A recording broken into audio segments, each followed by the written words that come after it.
Karoora keena dibdu sooba ta'uu beekee kara laalaa jirta seenee dursee tooshakee si gorfadhu sababa siif ta'e dallantaa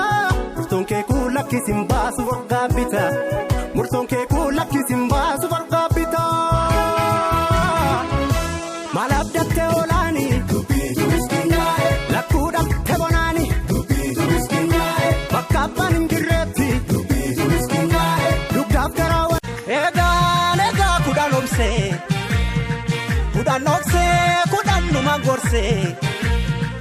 himadinaadhaan fuguugitti dabse obsii dangaa darbu qaba harki bokkuu qabe boodees numa qaba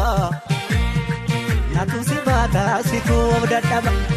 obsuu fi dhoksuu koodabuma seete obsuu fi dhoksuu koodabuma seete ni beekti garaan koosa kana goote sibiilatu kara dhugaan namaa galgala gala hadhaaba cabsaa inni karaa beeku haqqatti hin gafuu namni haqqii beeku sangaan usnaan biyyite qachee eekaarifnaan yaadatti dawwee eenyutu naa bubbuktaree nyaara keessi mul'atu beeki garaani. Mee maali malli mee maali malli mee maali malli koo maali maali malli mee maali malli mee maali malli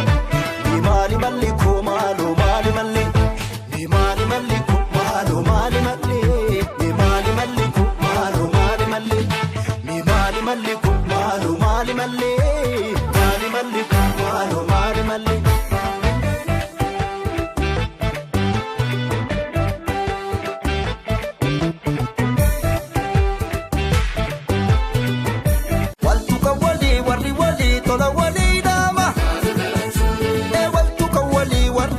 Tola wali dama